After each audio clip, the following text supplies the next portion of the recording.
Senator, we're live here with a very fun crowd at Club for Growth at their conference down in Florida. It is Verdict with Ted Cruz, obviously Ben Ferguson with you. It is great to be here, and this is going to be for our audience what we refer to as an emergency pod. Yep. Outside the normal Monday, Wednesday, Friday schedule, we're doing two basically today for Friday because of what we just witnessed in the Oval Office with Zelenskyy showing up.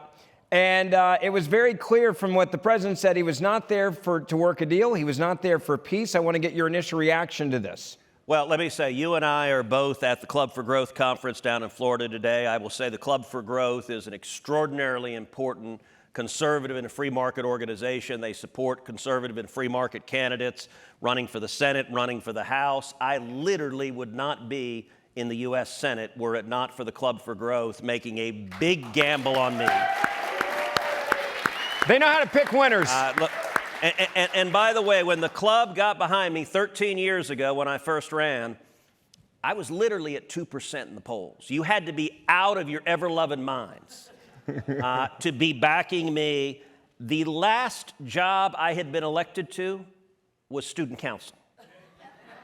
And the club leaned in a big way and shocked every observer, and they play cycle after cycle fighting to elect strong, free market principled conservatives. And so I've been to the Club for Growth conference many, many times. There are extraordinary patriots here. And so I just want to say thank you to the men and women here Amen. For your leadership standing up and fighting to save our nation. Amen. So let's get into your initial reaction, then I want to play some clips. But this has gone viral, obviously. Yes.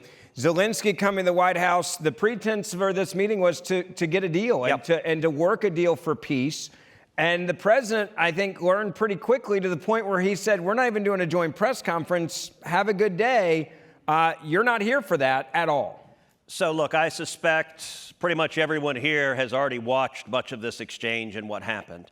What I will tell you is that President Zelenskyy showed up in the Oval Office and decided he was there to battle Donald Trump, decided he was there to insult Donald Trump, decided he was there to attack and belittle Donald Trump. And without exaggeration, I believe this will go down as the most disastrous Oval Office meeting in the history of our nation. Wow. Zelenskyy had one job. His one job was to go there and to try to get the president's support for a peace that leaves his country in a good and strong position. That was his entire mission. And he apparently decided that he knew better than everyone else and that President Trump should be kissing his ass. Now, I got to say, look, for any president, you go back from George Washington to Ronald Reagan, to George W. Bush, to Joe Biden, to Donald Trump, coming into the Oval Office and behaving like an ass, insulting and attacking the president with the TV cameras running. By the way, doing this for the entire world, for any president, is a dumbass move. It was on purpose, too. It was very deliberate. It wasn't an accident. So there literally is no analog. If you look back, I've been in a lot of Oval Office meetings.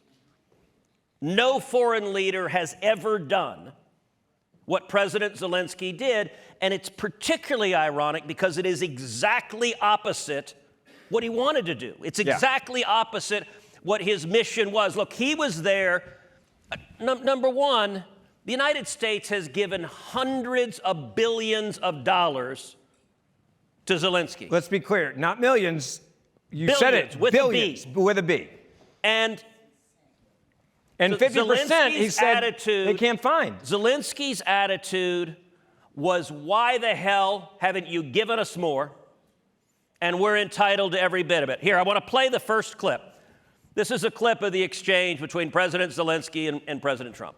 Your country is in big trouble. I know. You're not winning. I know.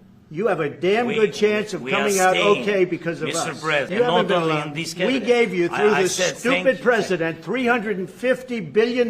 You voted we gave for you your military president. equipment. Invited If me you to didn't speak. have our military equipment, this war would have been over in 2 weeks. I mean, Senator, you look at that, and it's a shocking, you can clap for the president, there's no doubt about it, and the way he handled it, but you're right, it was shocking, because look, we know world leaders come in and have things maybe they disagree with. Sure. They do it in private. They don't do it that way. There are meetings where world leaders disagree, and disagree sometimes with a great deal of candor. 100% of the times, the TV cameras are turned off. Behind closed doors, world leaders can have very frank discussions, and I have been in on many of those discussions with President Trump and world leaders. But when the TV camera turns on, Zelensky's putting on a show, and you heard him say, I have much respect. You're wearing a sweatshirt, for Pete's sakes. It's the Oval Office of the White House, the office of the President of the United States. Put on a friggin' jacket and tie. Yeah. Wear a suit. I mean, look, especially when you're asking for $350 billion, right? Look, it's obnoxious, and he's acting like a performance artist. He used to be a comedic actor. Yeah. And his costume is the sweatshirt.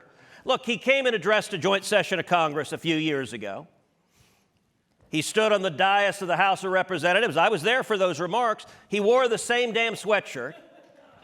I will say at the time there was a fairly amusing meme that went around.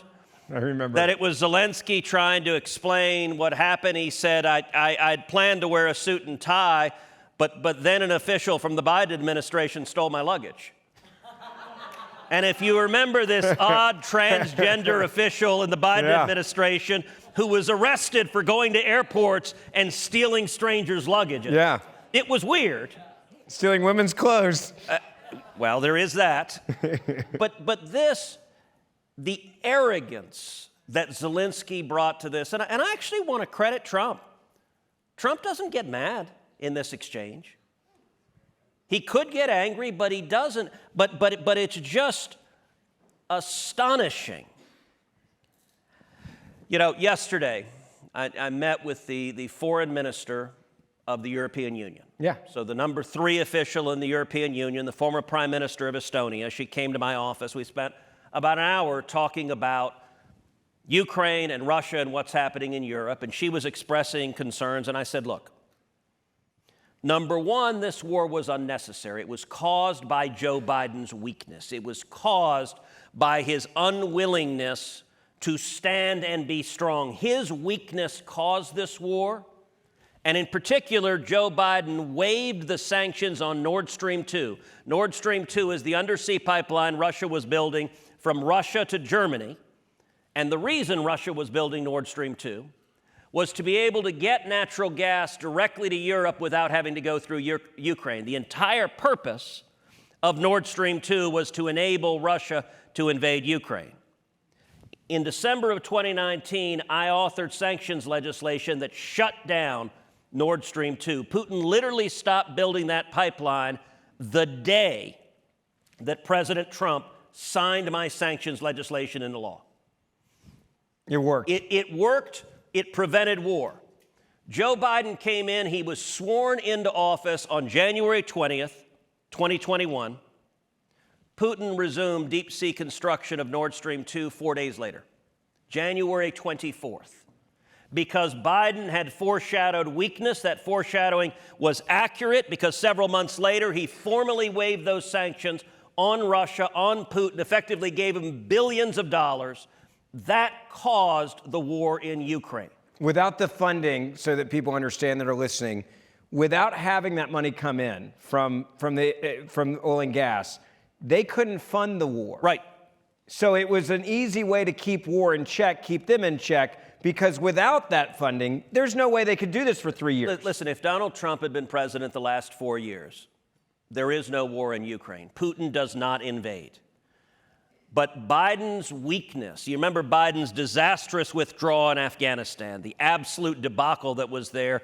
I said the day that happened, I said the chances of Russia invading Ukraine have just risen tenfold because a weak commander-in-chief in the United States that our enemies are not afraid of, it emboldens them. Now, what I told the EU's foreign minister yesterday, I said, listen, Zelenskyy is behaving catastrophically badly. Zelenskyy, for the past 2 weeks, has been running around to the European press and has just been shooting his mouth off and attacking President Trump. And I told the EU foreign minister, it's not complicated. Donald Trump, if somebody attacks him, will punch back. Every time. 100% of the time, with no exceptions in every instance. This is not a secret. I'm not revealing top secret classified psychological profiles. The sun rises in the morning, it goes down in the evening, and Donald Trump, if you punch him, will punch back. And by the way, show me one person in a negotiation with Trump that thinks the thing to do is just go in and be a jackass. Yeah. And just insult him publicly and ridicule him. And by the way, I'm there asking for hundreds of billions of dollars. At the same time, I'm going to insult him. It was staggeringly bad. And I actually want to give a contrast. So we actually had the day before, we had the Prime Minister of the United Kingdom, Keir Starmer, who came and met with President Trump. Now look, Keir Starmer is a leftist in UK politics. Keir Starmer's politics are markedly different from President Trump's. He's not a conservative in any way, shape, or form. Sadly, the conservatives in the UK have been obliterated politically right now, and the left is in control in the UK. And by the way, Keir Starmer has a terrible record on things like free speech, where he's willing to send in and arrest people for social media tweets he doesn't like. So his record on free speech is abysmal. Nonetheless, Keir Starmer understood exactly what his job was coming there, which was to respect the President of the United States, which was to strengthen his friendship with the President of the United States. I want you to listen to this exchange where a reporter tries to get Keir Starmer to criticize and blast President Trump. Earlier today, you told me that you believe that foreign countries pay tariffs, but Americans who are concerned about higher prices believe, as most people do, that they're paid by consumers and importers when they import things into this country. Can you explain how you came to this belief that foreign governments are paying tariffs? And for the Prime Minister, did you discuss with President Trump his repeated statements of desire to annex Canada? And has the King expressed any concern over the President's apparent desire to remove one of his realms from his control? So I'll go ahead. The first part, the tariffs are necessary because we've been treated very unfairly by many, many countries, including our friends, friend and foe. But I will tell you, it's going to make our country rich, and it's going to stop us from being a laughingstock all over the world because we have been taken advantage of like no country has ever been taken advantage of. Thank you very much. And look, we had a really good discussion, a productive discussion, a good discussion, as a result of which our teams are now going to be working together on an economic deal. Our teams are going to be working together on security in Ukraine. You mentioned Canada. I think you're trying to find a divide between us that doesn't exist. We're the closest of nations, and we had very good discussions today, but we didn't discuss Canada. Thank you. That's a pro move. That's actually a head of state who understands the mission, who understands what he's there for. And you see a reporter, by the way, it's very similar to what the media is trying to do with President Trump and Elon Musk. 100%. Where they're desperately trying to get Trump and Elon battling. You know, Time magazine was so cloddish, they put out a picture of Elon at the Resolute desk. They're like, oh, this will work. This will piss Trump off. He'll just throw him out of the Oval instantly with this article. And listen, I spent an hour with Elon yesterday. It's not working. It's not working with Elon. It's not working with Trump. But in this instance, you had a reporter that was trying to say, Mr. British Prime Minister, would you attack Donald Trump, please, in the White House? And a head of state who actually knows what the hell he's doing says, no. We are close, good friends, not just close, the closest of friends is what he said. And he understood he has a mission. And by the way, I promise you, behind closed doors, they had some issues of disagreement. But once the cameras came on, that's what heads of state do with the President of the United States, particularly when you're at the White House. And listen, I think there are a number of consequences of what happened today. So the plan today was to announce an agreement with Ukraine, an agreement that would have given the United States an entitlement to significant portions of the rare earth minerals that are in Ukraine as a way of paying back the money that had been spent funding the Ukrainian war. That was the initial plan. And that was the press conference that's now been canceled. There was a press conference. Donald Trump canceled the press conference. So the agreement on rare earth minerals was not signed. Trump essentially said, get the hell out. And in fact, I'm going to read the Truth Social that Trump put out after the meeting. He said, quote, "We had a very meaningful meeting in the White House today. Much was learned that could never be understood without conversation under such fire and pressure. It's amazing what comes out through emotion. And I have determined that President Zelenskyy is not ready for peace if America is involved, because he feels our involvement gives him a big advantage in negotiations. I don't want advantage. I want peace. He disrespected the United States of America and its cherished Oval Office. He can come back when he's ready for peace." Which, by the way, you look at that last line, and I think this is part of, what Donald Trump's really good at, the art of the deal, the negotiation. Yeah. He didn't say, see you later and we're done. He said he can come back when he's ready for peace. The door's open, but not if you're going to come in and act the way that you just did and basically come on false pretense, which was we were going to get a deal done, and now you're saying no. Look, there's an image, there's a picture from the meeting in the middle of the meeting, and it's the Ukrainian ambassador to the United States holding her head in her hands. Yeah. Like, what am I watching? And she's looking at her boss crap the bed on global television. In the Oval. That's a technical, diplomatic term. And I will say, by the way, let me just do it aside. This is one of the great things about podcasts. If you're used to watching Meet the Press. Yes. People rarely use phrases like crap the bed on Meet the Press. Now, the host often will crap the bed on Meet the Press, also accurate. But they rarely will describe it thusly. The virtue of a podcast is you talk directly to people. If you're doing this right, it should feel like you're sitting at a coffee shop or a bar and having a conversation about, what the hell, man, did you see what just happened? And that's the whole power of this medium, is that there's not a press intermediary that decides, here's what you get to hear, here's what you don't. This will go down. Look, you and I, we did another emergency podcast. We don't do many emergency pods. We only do it when the breaking news is of sufficient magnitude to justify it. But you and I did an emergency pod the night of the first and only debate between Donald Trump and Joe Biden.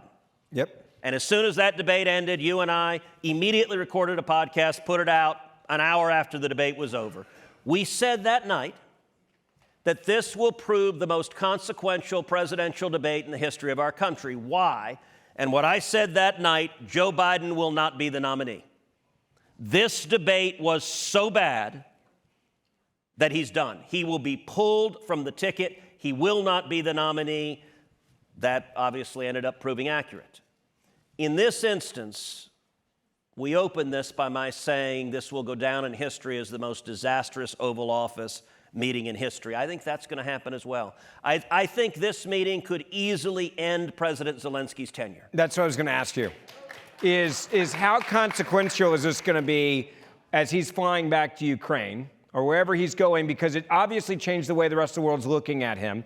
You go from a guy that had this massive, rise to fame. He was calling in to award shows. If you guys remember, it was like the Oscars where he called into was early on and everybody stood and clapped. I mean, he was a hero of the quote world then. Now you look at this and he leaves. What happens now? But look, the media loves him. The hard left loves him. He's decided he wants to be a Hollywood celebrity rather than a world leader. And I will say at the outset of this war, he had moments. So, for example, Joe Biden was so weak that when Russia invaded, Biden's like, you can't win it all. And he offered, we'll send a plane to get you, President Zelenskyy, so you can flee the country. This is in the first week of the war. Yeah. And Zelenskyy had a comment that at the time was an extraordinary comment. He said, I don't need a ride, I need ammunition. And that leadership at the time rallied his country behind him, and he ended up fighting with significant resources from the United States and Europe, fighting against Putin and slowing down the onslaught significantly. What is strange, look, you and I did a podcast last fall. And it was when Zelenskyy came to the United States, and it was during the presidential campaign. And Zelenskyy made the bizarre decision to do what was essentially a campaign event with Kamala Harris in Pennsylvania. And he simultaneously did interviews attacking Donald Trump and attacking J.D. Vance. And this is in the middle of the campaign. He was campaigning. And you and I did a podcast at the time, and we said, what the hell is this guy thinking? Look, he is ostensibly leading his country. They're at war. Their most important ally in this war has been the United States of America. And either his instincts or the advisors around him think it's a really good idea to pick a partisan side and go all in and attack the other side. And we both said, listen, if Trump wins, which both of us believed he was going to, Zelenskyy is going to deeply regret doing so. And what's amazing is he keeps doubling down. I think there's a very good possibility, as I said, that Zelenskyy does not politically survive this, and within days that he's out of office. I also think, look, it's not complicated that President Trump campaigned on ending the war in Ukraine. This was not a mystery. Every voter who went and voted in November understood that if you elect the Democrats, the Ukraine war goes on and on and on and on, and we keep pouring billions into it forever. And every voter understood if you vote for Donald Trump, this war is going to come to an end. Now, I think it is important. This is something I have urged President Trump repeatedly. I think it's important that this war come to an end in a way that is a clear and unmistakable loss for Russia, a loss for Putin. I think Russia losing benefits the national security interest of the United States. Yeah. I got to say, by the way, Zelensky's performance was so bad that I think it not only harmed his own country, but I think it harmed world peace. Yes. And that's I cannot imagine the plane flight back right now. No, neither can I. Look, you and I assume Zelensky's in the air right now, flying back. What I don't know... What is he landing to? Are his advisors sitting there blowing smoke at him? Oh, wonderful job, Mr. President. You showed him. It certainly won't be the ambassador because she was like this. I mean, it's... Listen, this war needs to end. It needs to end promptly. I believe it is going to end promptly. And as I said, it is important that it end in a way that is a clear, discernible loss for Russia. I also think the direction President Trump was going of signing an agreement where the United States gets significant benefits from rare earth minerals in Ukraine, that has a lot of upside to it.